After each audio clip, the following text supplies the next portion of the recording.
لله رب العالمين والصلاة والسلام على سيد المرسلين وعلى آله وصحبه أجمعين أما بعد.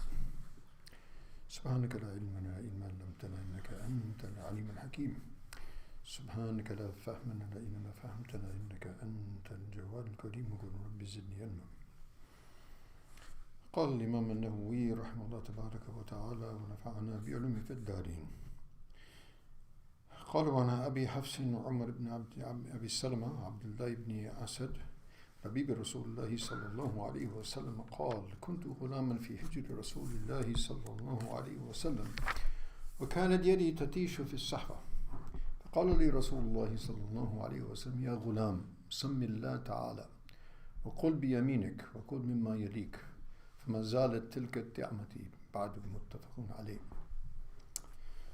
وتتيش تدور في نواحي الصحفة. So continuing with the chapter of enjoining right conduct upon your family members, children, etc., and all of your subordinates.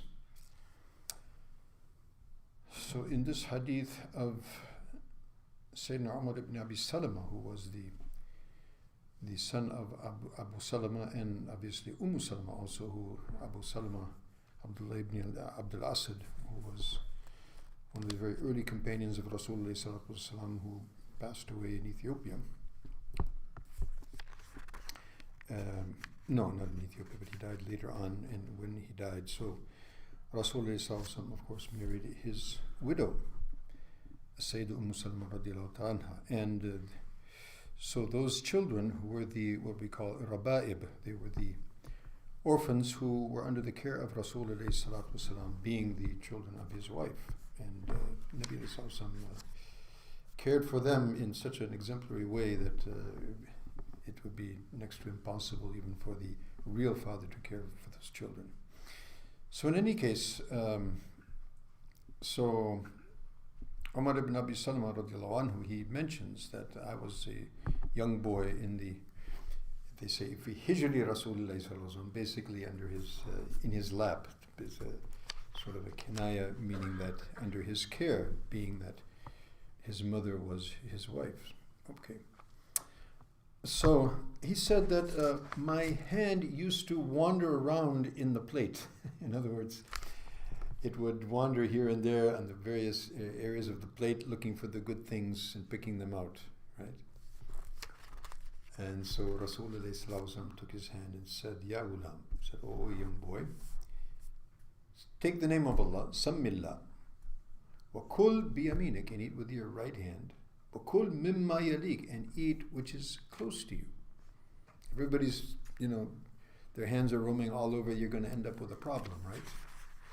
So then he says, kul biyaminik wa kul mimma yalik. And he says, فَمَا زَالَتْ تِلْكَ التِّعْمَةِ بَعْدُ. And so he said that remained the way in which I used to eat continuously thereafter, which highlights what we were saying earlier on, that lesson that we learn when we're small children that never leaves. That's like, engraving in the rock. And so he says that remained, the way in which I, would eat and how I would behave,